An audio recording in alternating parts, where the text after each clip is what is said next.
Hello, South School, and welcome to Channel 131 News. Hello, I am Alex, and by me is Tegan. Let's listen to his story.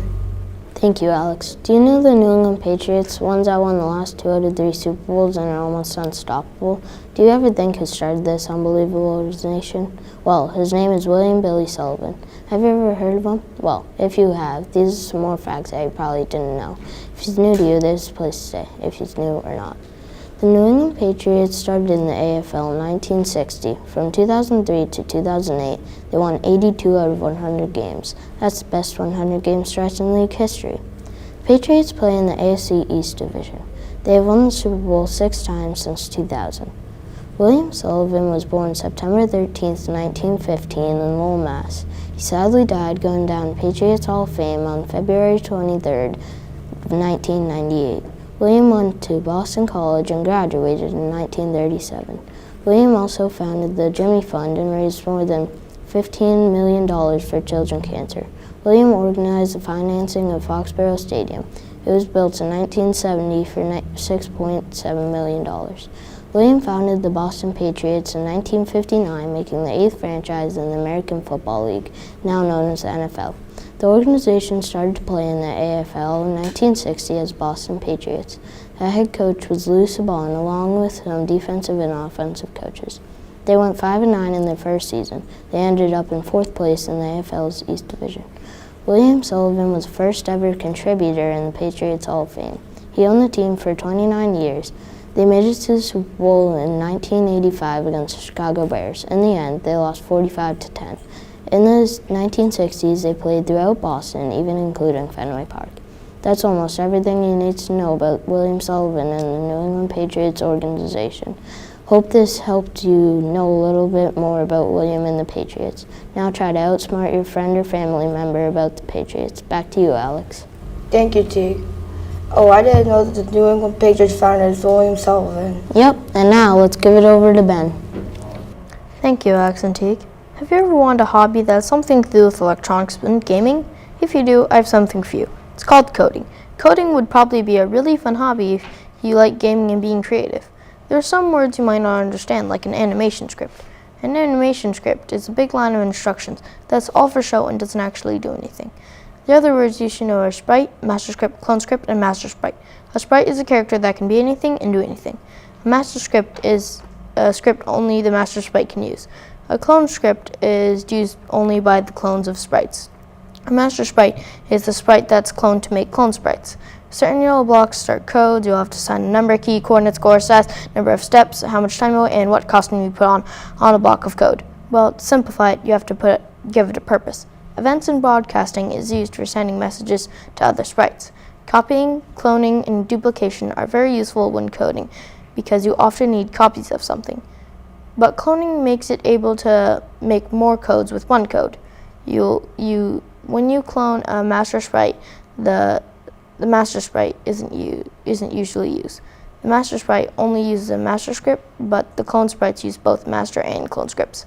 Since everyone can't be in one place, everybody gets their own coordinates, which means they have to have a clone script too. Variables are a way of storing data. Variables can hold things like costumes, pictures, functions, and sprites. Set to blocks and change by blocks are important for variable work. Set blocks delete the old value and resets it. You will probably use the set blocks to clear out the old data at the beginning of the code. The change by block tells the computer to add a variable or take one away.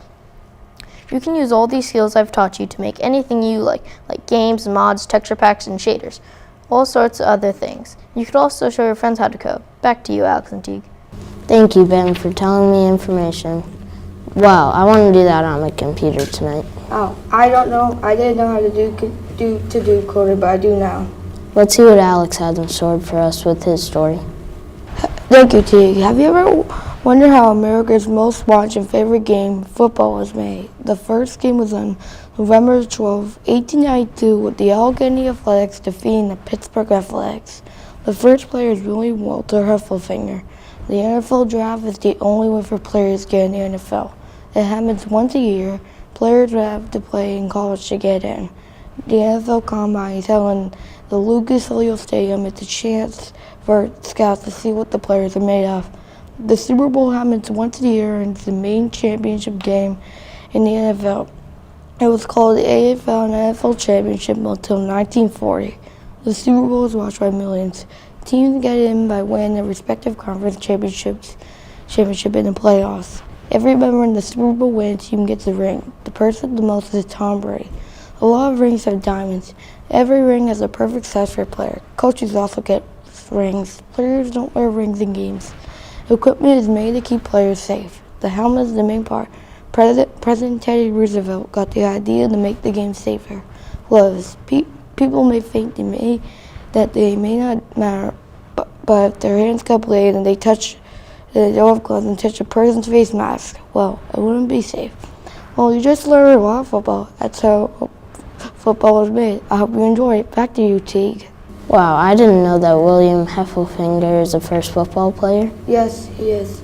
Let's hear Lowell with information about lacrosse. Have you ever wondered what the Native Americans did to pass time? Maybe not, but I'll tell you anyway. They played lacrosse. Wait, you don't know what lacrosse is? Well, I'll tell you. Drum roll. It's hard to explain, but to know the history of lacrosse, you have to know the history of lacrosse. So that's what we'll be talking about today. Lacrosse is the oldest team sport today, older than like 20 grandpas combined. It was started by the Native Americans. No, not the Pilgrims, the real natives, like 2 grandpas older. They played with wooden sticks, no rules, and a lot of blood. Cool, right? Not as cool as a shark fighting Bigfoot, though. Jim Brown. You hear that name and think football, right? Right and wrong. He played lacrosse in high school. He wasn't bad either. He said lacrosse gave him the freedom that football never allowed him to have. He could skip a shot 90 miles off the turf. Pretty good, right? I mean, you couldn't pay me to stand in front of that. Well, depends how much. And lacrosse is a great sport. It's still growing in many ways. Salary caps, by the way, if you didn't know, was money, went up almost 10,000%, $10,000. There's a lot of other things too, like new lacrosse leagues starting. One of them is the PLL, the Premier Lacrosse League. It is founded by a really good lacrosse player named Paul Rabel. It is made up of 6 teams. Now you know the history of lacrosse, so teach what you learned. And I didn't copyright any of this, so do what you like. And now back to you, Alex and Teague. Thank you, Lowell. Wow, I didn't know a lot about lacrosse, but I do now. Thank you, Lowell, for giving me more information about your favorite sport. Well, we just learned a lot about football, coding, and lacrosse. That's going to be it for today. Goodbye. Remember to keep your eye on the news.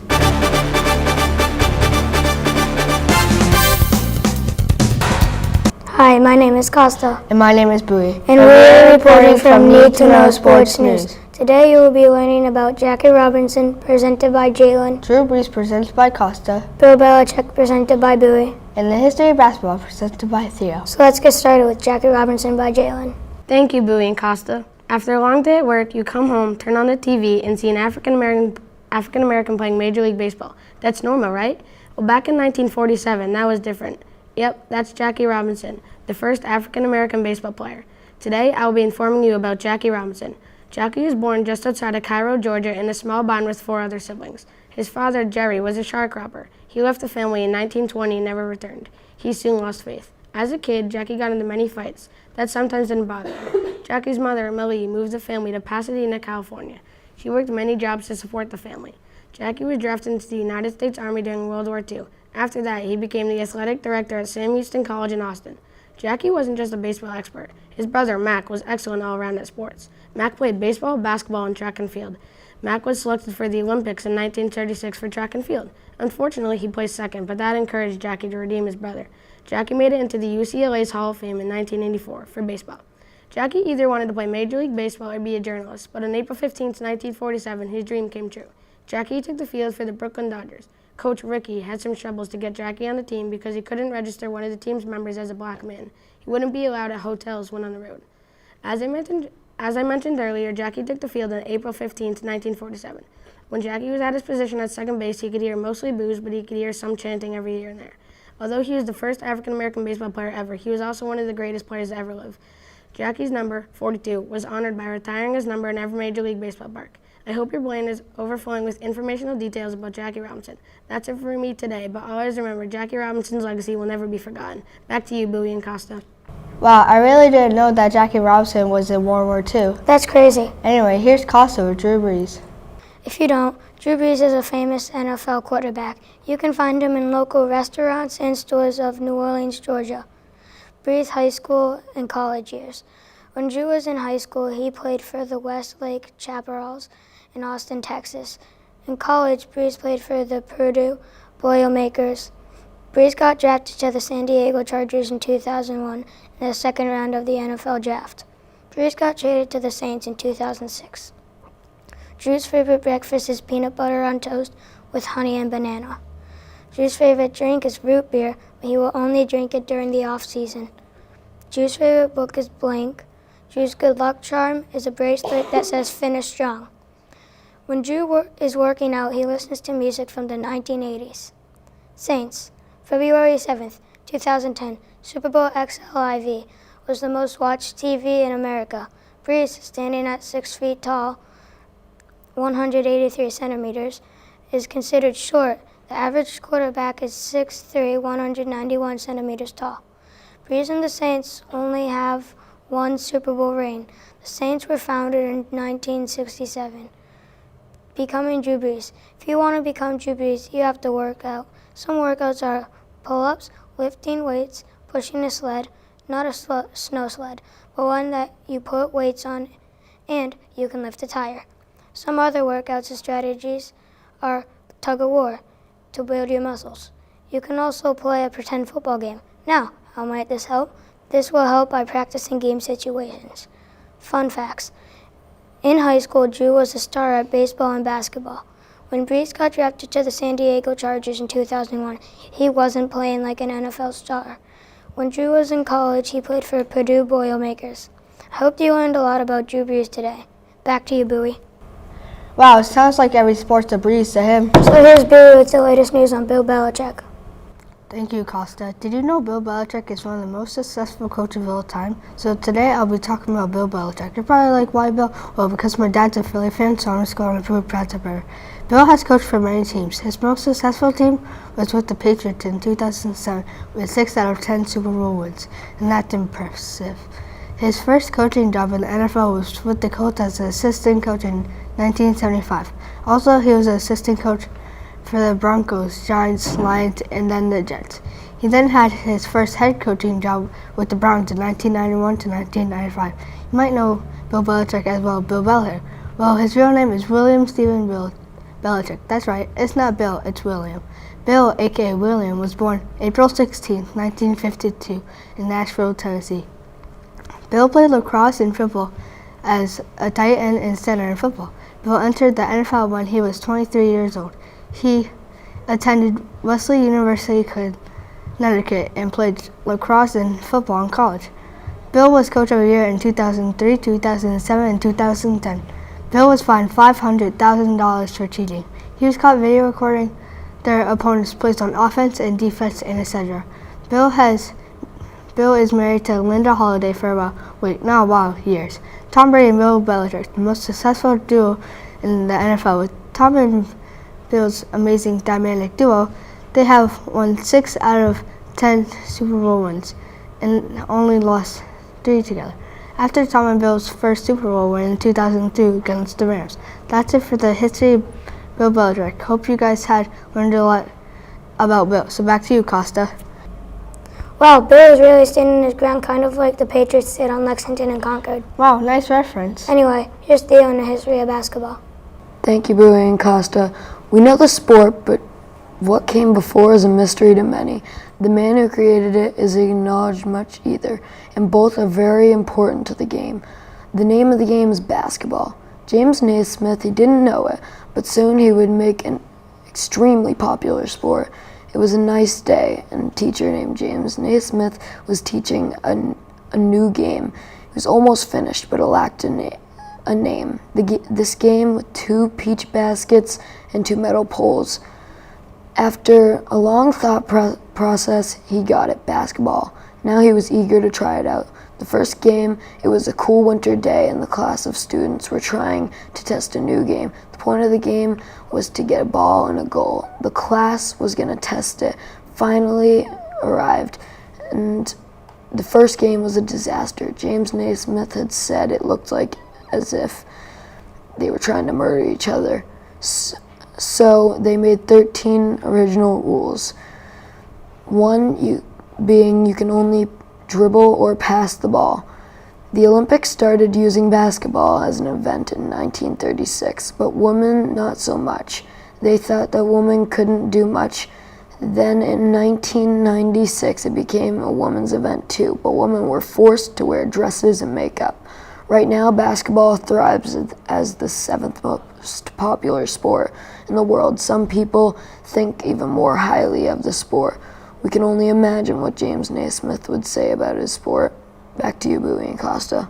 7th most popular sport in the world? Wow, that's pretty high in the rankings. It's really gone up over time. Talking about time, we're just about out of it. So that's the last of it from us, and thank you for watching Need to Know Sports News, and we will see you next time. Bye.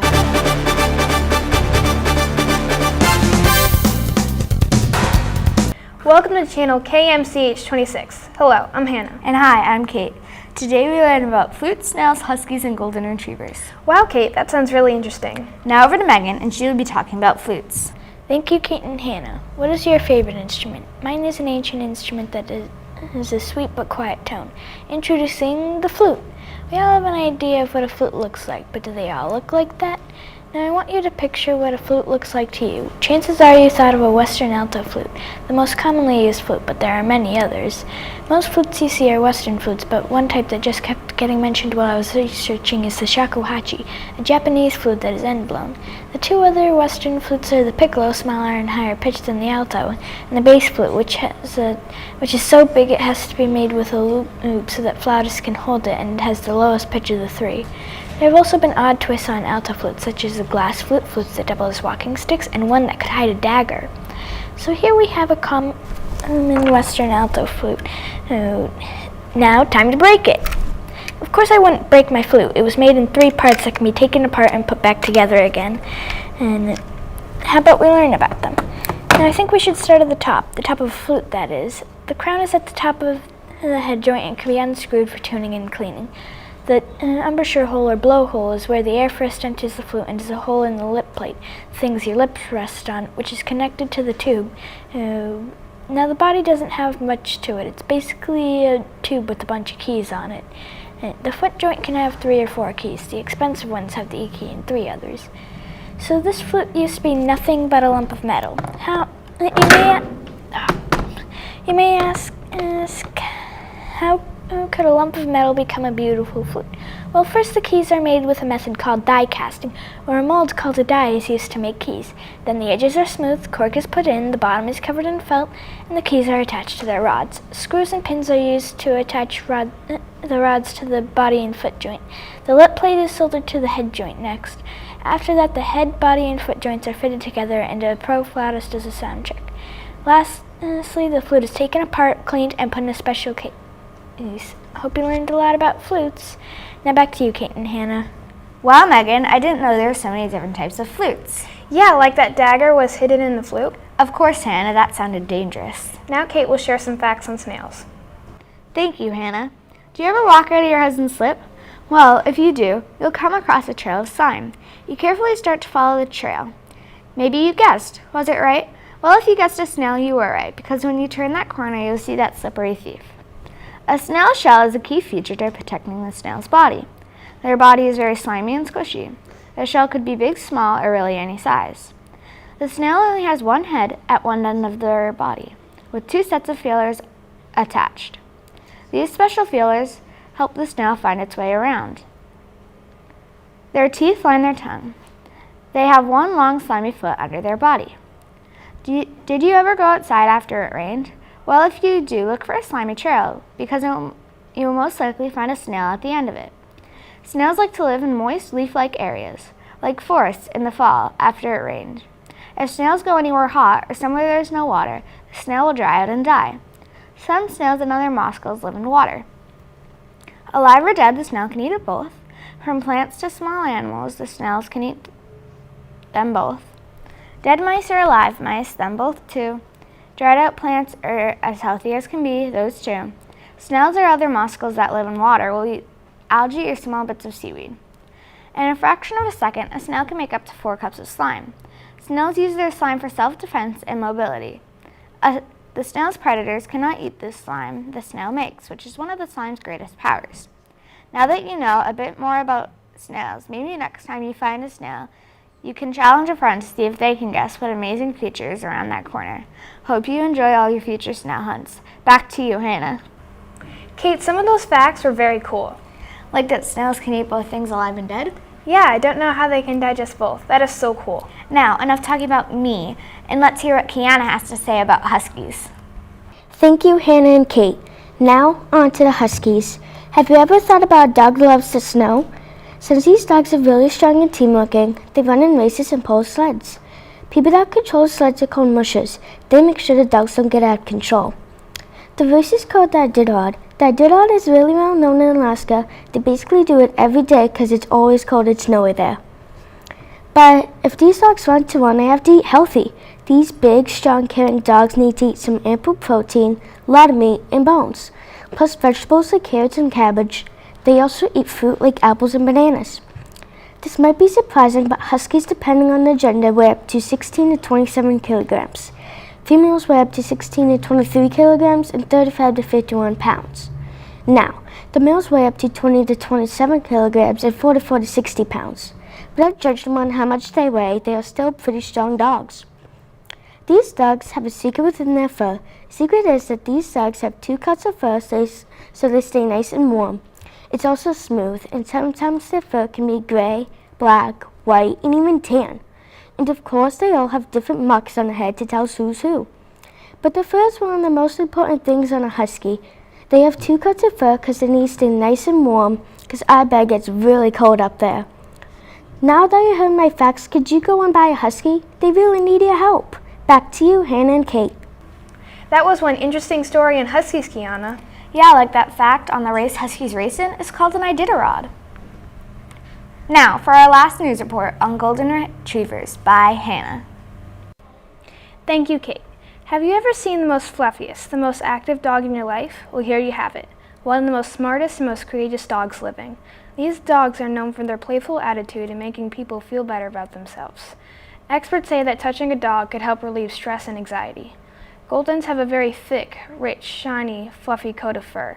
Goldens have 2 layers, an outer layer and an inner layer. The outer layer, also known as guard hairs, contains oil that repels and pushes away water and other bad chemicals that could go into a golden retriever's coat. The inner layer is very soft, downy fur. That prevents active dogs from the frigid weather. Golden retrievers need to be groomed once or even twice a week. Your retriever must be kept free from ticks and fleas. Your local vet could help you with these simple tasks. These golden dogs need a lot of protein. Just like every other dog, they need healthy foods to be a strong and wild dog. They should have lots of fish, meat, and nutrients from their daily foods to live a long, happy life. But there can be dangers to eating things and they're not supposed to eat, like onions, grapes, strawberries, and raisins. Oh, and I almost forgot. Chocolate is the biggest thing golden retrievers and dogs generally can't have. Many dogs have different physical features. Golden retrievers have muzzles, withers, a neck, hock joints, chest, and much more.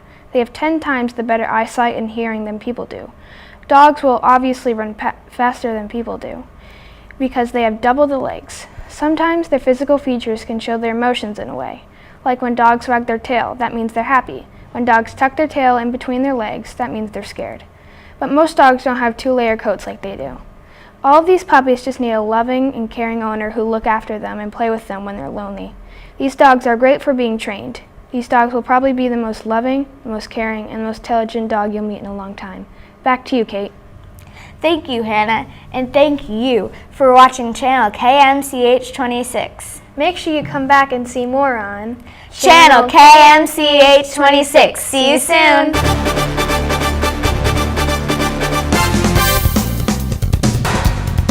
Hi there, I'm Lindsay. And I'm Cora. And welcome to Channel ALC News. Today we have 4 excellent people, Lindsay, Allie, Ava, and Cora. Those 4 excellent people are presenting 4 splendid topics in their own different way. Our first excellent person is Lindsay, with our first splendid topic about sinkholes, and this is her way to present. Welcome, Lindsay. Thank you, Lindsay and Cora. Lindsay here reporting about sinkholes. A cracking noise comes from beneath your feet. Fearing the worst, your heartbeat quickens. It pounds against your chest as if trying to escape. You feel the ground shift underneath you. Petrified with fear, You stop dead. Your stomach drops and the world around falls to the top of your head. You have fallen, but what have you fallen into? You have fallen into a sinkhole. Now, as you may have guessed, a sinkhole is a large hole that swallows anything that can fit in it. If you really want to know, then you're correct. Sinkholes can pop out of nowhere. This makes them almost impossible to predict. Who knows, maybe there's a sinkhole under you waiting to swallow now. But don't fret, sinkholes take a long time to become lethal, so if you do have one under you, you'll have time to escape. As you may ponder, how do sinkholes form? Don't worry, because that will be answered right now. There are two ways a sinkhole can form, either A, naturally, or B, man-made. Today we will explore the most natural way, naturally. The ingredients to a naturally formed sinkhole are as follows: ground, rain, and our last ingredient, a weak bedrock-like limestone. These elements will go into a bowl made from Mother Nature herself. In order to mix this bowl, we must have the rain fall into the ground. This then creates groundwater. The groundwater mixes into the limestone. In order to understand how limestone is, think of it as a Kool-Aid packet. When in contact with water, it dissolves. Except limestone takes longer to do this. So the size of the sinkhole depends on how low the hole started. Over time, it dissolves all the way to the top, which would be the ground. The ground then collapses into the hole, creating a sinkhole. There are so many sinkholes in the world, but like humans, some are more famous than others. So here is one famous celebrity in the sinkhole world. The first prominent sinkhole is Quetta Depression. Quetta is a stomach-sinking 80 kilometers long and an intimidating 120 kilometers wide. You wouldn't want to visit this sinkhole because falling into it could mean death. But just in case, Quetta is located in Egypt. Congratulations, you now know all about sinkholes.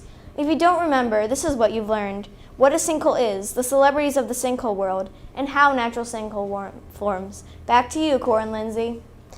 Gee, I didn't know sinkholes had celebrities. Yeah, wonder if I can get famous from being big.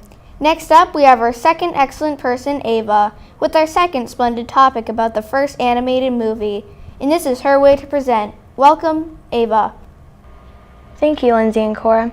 Are you at home right now watching a movie with sound and color? If it was 1937, that would be a luxury. Back then, you were lucky enough to even have a TV. Walt Disney changed a lot by making the first ever animated movie where he voiced the characters with actors. He even was able to sync the actors with the way that characters' mouth moved. This movie was Snow White and the Seven Dwarfs. Because of him, you're able to watch animated shows.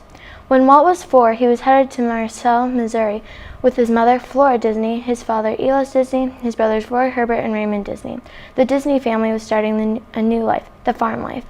At the age of 15, Walt's brother, Roy, rented a small space to make 10 to 15-minute animations. Walt got interested in the animation world and making shows. Soon, later when Walt was 25, he bought 51 acres of land and started making blueprints of what he wanted the studio to look like for Snow White and the Seven Dwarfs. Walt wanted to make the first full-length animation color sound movie. In 1934, Walt gathered his best animators to make sure they were approving his ideas. Walt decided he should make the Seven Dwarfs instead of birds, the squirrel and squirrels like it was in the book. The whole tale came together when he gave the dwarf character traits. Then he had to make some hard choices, 1 to find all the characters and 2 to find Snow White. Well, one simple phone call changed all that. When Walt was on the phone with Scott Casiotis and overheard a beautiful voice and knew he found his Snow White, Adrena Casiotis. On the first opening day, December 21st, 1937, when the first scene was over, the crowd was in awe at this amazing sight. Soon, word spread, and theaters were packed within 4 months. But 1 year later, Walt got many awards, such as the Pioneer Award for his great music and color. As I said before, right now you should be thanking Walt Disney. Without him, you might not be watching what you're watching right now. To conclude this story, I hope you have learned something about the first animation movie, Snow White, and Walt Disney. Back to you, Lindsay and Cora. 1937? That's like prehistorical. Life must have been tough without color. And we're really learning a lot, and we'll learn more with Allie's third excellent presentation. With our third splendid topic about the history of Cinderella. And this is her way to present. Welcome, Allie. Thank you, Lindsay and Cora. Are you at home right now watching a movie? Well, is it Cinderella? If so, I'll tell you some information that you may or may not have known. It was a folktale, so it doesn't have a distinct author. Cinderella's real actor name is Eileen Woods. To build Cinderella's castle, it took over $1 million. Cinderella's first movie came out in the 1950s with color. Disney's Cinderella Castle is located at Disney World. Let me tell you some activities that might take up some time.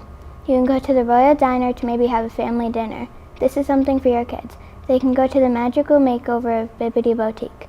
One more thing, you can go to the Royal Sleep up to 6 people. These might be good activities if you're just laying around with nothing to do. With all that being said, have you ever realized how expensive it would be? In the 1950s, it would cost $4.7 million to do factory inflation, but now it would cost $13,500,000. What's the real author of Cinderella? Well, good question. Cinderella is a folktale, so it doesn't have a distinct author. Just a little more. France was the country it was originated in. What's the first question that pops up in your head about Cinderella? Is it, what's the real name of the actor? Listen up, I'm about to answer the question.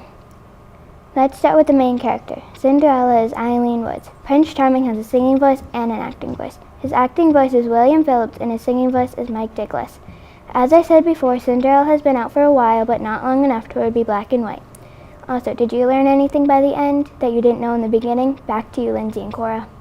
I'm such a fan of Cinderella. I love the movie. Want to know something you'll love, Cora? Do tell. You'll love Cora, the fourth and final excellent person's splendid topic about the anatomy of a horse hoof. And this is her way to present. Welcome, Cora. Thank you, me and Lindsay. Are you someone who loves horses but doesn't know anything about them? Well, I got you covered, because I will teach you about horses' hooves and how to pick them. So let's gallop right into it. A horse's hoof is the most important part of a horse. No hoof, no horse. It's a true statement. So pay attention, listen, and take notes if you really want to. The equine hoof is a great example of Mother Nature's engineering capabilities.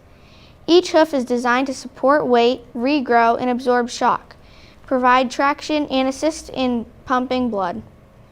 The frog is the most important part of a horse's hoof. The frog is a frog-looking shape that sticks out of the sole of the hoof. Farriers are blacksmiths that work with thick bars of metal to shape and size the metal to the horse's hoof. That's what makes a horseshoe.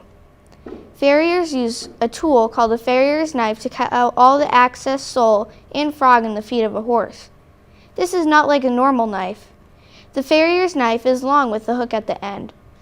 The farrier's knife is not used properly. It can be both dangerous for you and your horse. This is something you need to know and make sure you do every day. Pick your horse's hoofs. This is a model of a horse's hoof. I will show you how to pick your horse's hoof. You will start from the ergot down and do not scrape the frog or it will hurt your horse's hoof. Some horses don't have to wear shoes due to all the running and traveling they do. This horse is a Kiger Mustang. Wild horses' hooves never need to meet the farrier because they run all day on hard ground that files down their hooves. That's a good thing. Thank you, Lindsay.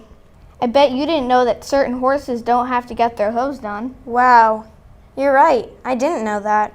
Yep, and that was a satisfying ending. Channel ALC News signing off.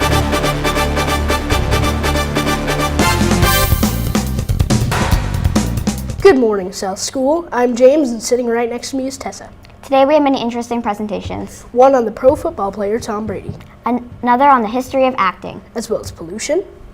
Area 51. And Kyrie Irving. But let's get right into it, shall we? First is James with his world warning on how bad we've been treating the earth. Humans have evolved like no other animal before, and now we're shaping the earth. But with clay, you need to keep your hands wet, or the clay could dry. Did you know that every ton of paper being recycled avoids 17 trees being cut down? It also saves 4,000 kilowatts of energy. That's enough energy to heat up a home for 6 whole months. Every year in the U.S., 50 billion food or drink cans are thrown out, and so are 27 billion glass bottles, and 65 million metal jars and can covers. 2.5 million pieces of plastic are thrown out every hour in the U.S. We can fix this by A, having a recycling bin at your house, B, try not to use as many plastic items if not needed. C, reuse plastic bags while going to the supermarket instead of getting new ones. D, all of the above. Overpopulation is a big problem when it comes to pollution. China had that same problem in 1979. They passed a law titled the One-Child Policy. It allowed partners to have one child, which would receive free health care and education. The second child wouldn't. That's really harsh. If we're going to protect the environment, we need to sustain. Sustainability means not to ruin the earth for future generations. If you didn't know, there are 3 types of sustainability. 1, social justice, living an enjoyable life without damaging or overusing Earth's resources. 2, environmental sustainability, protect the environment and Earth's resources from pollution. 3, economic well-being, ensure that people reach an economically stable quality of life without damaging or overusing Earth's resources. Or in other words, live a normal life without taking all of Earth's resources, or without taking more than you need. Aish, global warming. We've been dealing with it for years and it needs to be addressed. So here comes some big kid words, you ready? The atmosphere naturally forms a blanket around the Earth, protecting it from too much heat. Unfortunately, us people don't know any better, so we ended up making a new type of pollution called air pollution. Wow, we're so naive. Air pollution affects the protective blanket, allowing more heat to get in. Us humans need to keep our hands wet, and you can do that by helping the Earth. Just one person can make a big difference. Back to you, Karen. Back to you, me. Back to you, Tessa and Jimmy. Wow, who knew how bad we've been treating the Earth? To me, it feels like nothing has changed. Yeah, no kidding. The world is almost as polluted as my brother's fishbowl. And by that, I mean it's really, really polluted. It's a miracle his fish is still alive. Now on to Gabe with his biography on Tom Brady.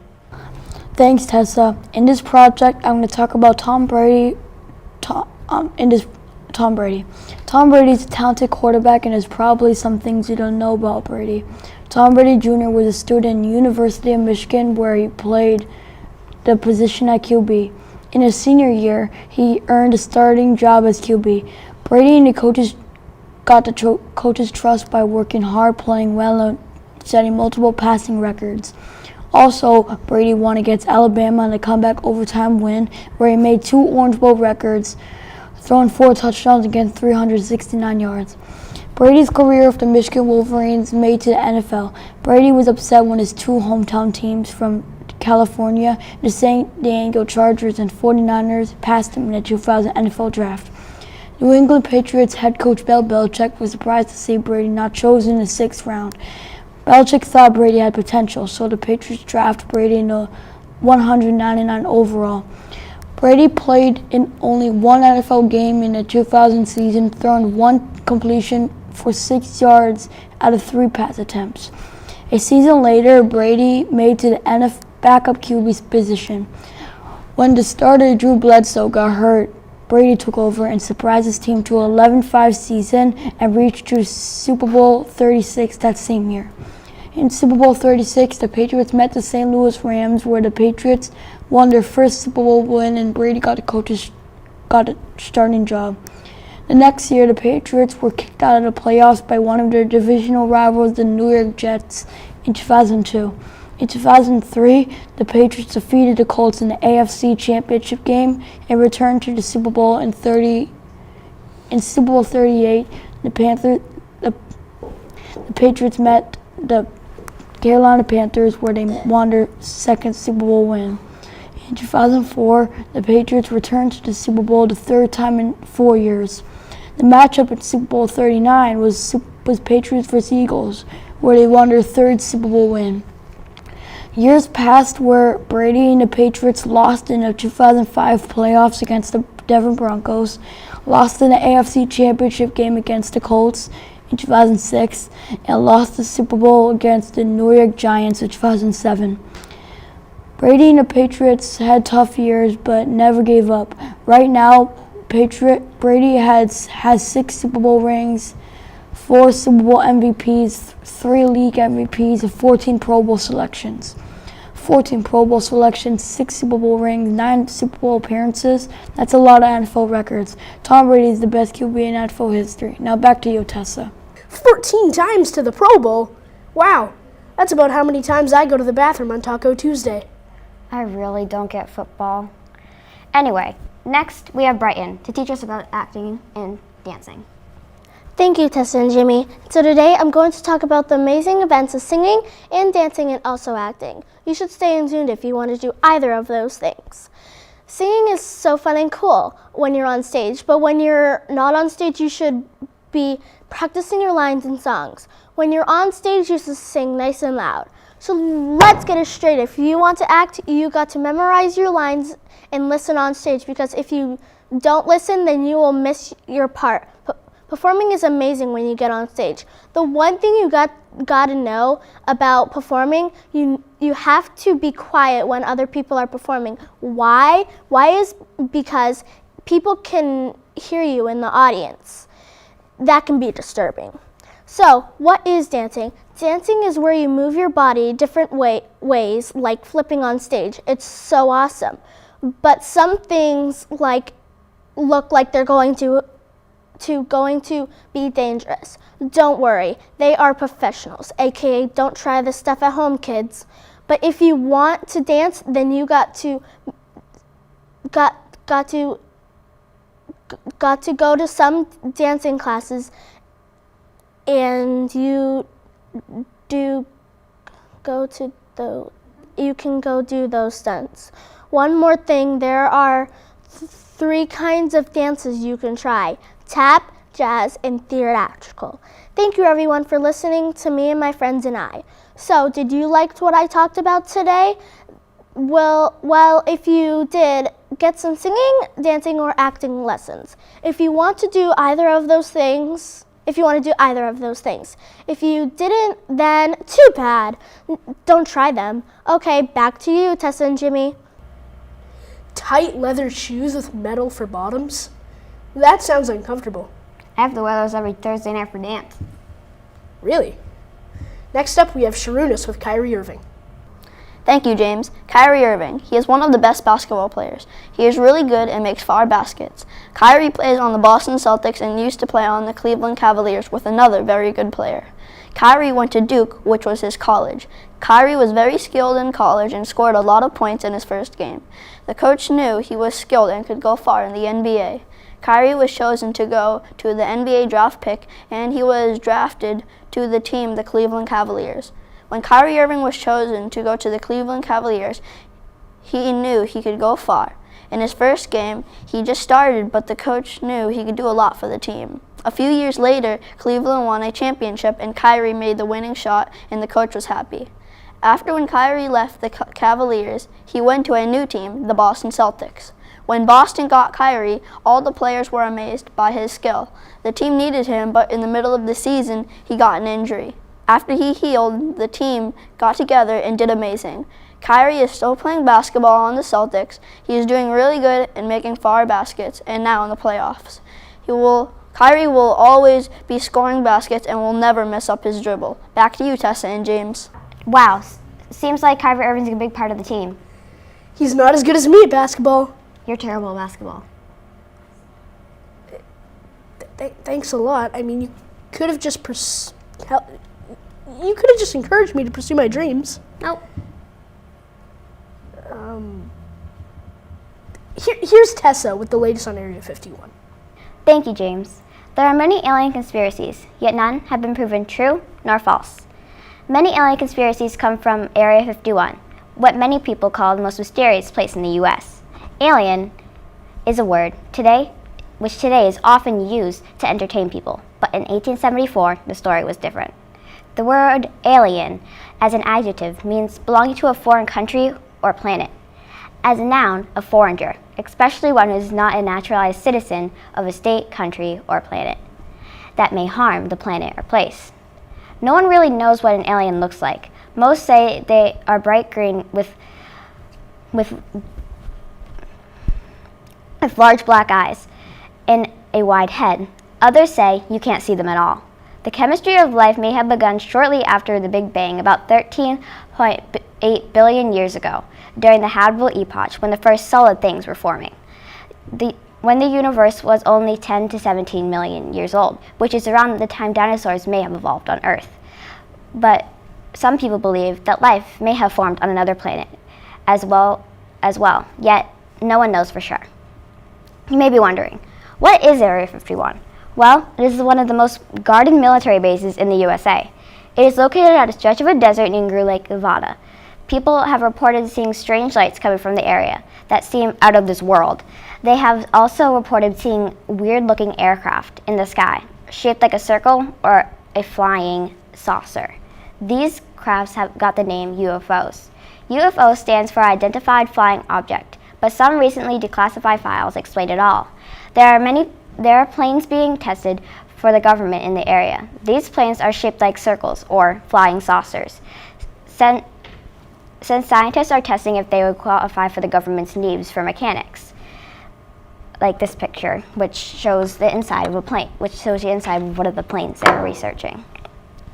There are many 28.3 stored power ultraviolet lights coming from the bottoms and tops of the planes, such as F11-7A and SR-71, or Nighthawk. Nighthawk. This is where most of the LED and also other mechanics are stored, which they have both been mistaken for alien ships more than once. Like this ship is the other ship that has been mistaken. The reason they did not want to tell us is because they didn't want the U.S. government's plans getting into the wrong hands. Although we may not know exact truth, we all have our conspiracies and beliefs about these mysterious things. For all we know, they don't exist. Or is that just what they want us to think? Back to the office I go. Woo! Wow, James, just wow. Thank you for watching this program. And just remember, You heard it here first on SSWN, South School Wide News on 7.